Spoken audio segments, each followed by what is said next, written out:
আজি আমাৰ news care 24 কাৰ্যালয় আনুষ্ঠানিকভাৱে উদ্বোধন কৰা হ'ল। দক্ষিণ হালমাৰা মানকাছৰ জিলাৰ সকলো সাংবাদিক সতীৰ্থ সমাজসেৱক সকলোৱে মিলি কাৰ্যালয়খন উদ্বোধন কৰা হ'ল। নিউজ ভাল বাতৰি পৰিৱেশন কৰি জিলাখন কেনেকৈ উন্নতি কৰিব পাৰে এই চিন্তা চৰ্চাৰে মই এই মেছেজটো দিয়াৰ এইটো প্ৰয়াস কৰিম। হয়, দক্ষিণ হালমাৰা মানকাছৰ জিলা সদৰ সাতচিংমাৰীত নিউজ কেয়াৰ 24 নামৰ ৱেব পৰ্টেলৰ মুখ্য কাৰ্যালয় আজি আনুষ্ঠানিকভাৱে উদ্বোধন কৰা হয়। আমাৰ এই আজিৰ অনুষ্ঠানত মুখ্য অতিথি হিচাপে উপস্থিত আছিল অসমত জনপ্ৰিয় সাপ্তাহিক বাতৰি কাকত আধুনিক অসমৰ সম্পাদক তথা গুৱাহাটী উচ্চ ন্যায়ালয়ৰ অধিবক্তা আকবৰ মজুমদাৰ ডাঙৰীয়া আৰু লগতে আমাৰ দক্ষিণ হালমাৰা মানকাছৰ জিলাৰ জ্যেষ্ঠ কনিষ্ঠ প্ৰায়ভাগ সাংবাদিকে আমাৰ এই আজিৰ এই অনুষ্ঠানত উপস্থিত আছিল। আমি এইখিনি ক'ব বিচাৰিছোঁ, দক্ষিণ হালমাৰা মানকাছৰ জিলাৰ লগতে অসমবাসীয়ে যাতে নিউজ কেয়াৰ 24 নিউজ পৰ্টেলটো আঁকোৱালি লয় আৰু ইতিমধ্যে শেষ 28 দিনত নিউজ কেয়াৰ 24-এ 40 লাখ তথা 4M ভিউ পাইছে।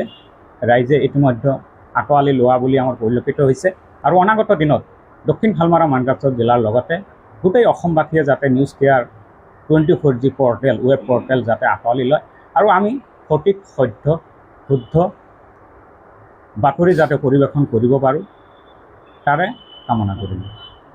হয়, এইটো জিলাবাসীৰ কাৰণে গৌৰৱৰ বিষয়।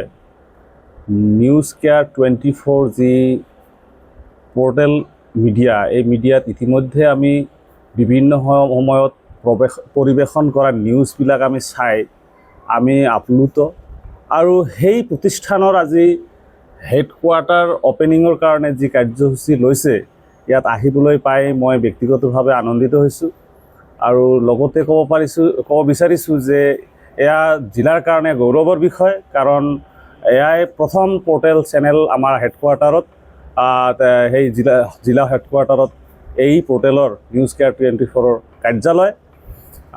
দ্বিতীয়তে আশা কৰিছোঁ যে এই 24 নিউজ কেয়াৰ চেনেলে যাতে গৌৰৱ কঢ়িয়াই আনে, সমাজৰ হকে নিৰপেক্ষভাৱে সমাজৰ হকে নিৰ্ভীকভাৱে নিউজ পৰিৱেশন কৰে এই আশা ৰাখিছোঁ আৰু সুদূৰ ভৱিষ্যতে যাতে তেওঁলোকৰ ছাকচেছ হয় সেই শুভেচ্ছা যাচিছোঁ। হয়, আজি এই নতুনকৈ আজি এই নিউজ কেয়াৰ 24 পৰ্টেলৰ আনুষ্ঠানিকভাৱে উদ্বোধন কৰা হ'ল। আমাৰ শুভেচ্ছা থাকিল এই পৰ্টেলটোলৈ। আমি আশা কৰোঁ দুৰ্নীতি আৰু অন্যায়ৰ লগত কেতিয়াও যাতে আপোচ কৰা নহয়, ৰাইজৰ পক্ষত যাতে বাতৰি প্ৰকাশ কৰা হয়।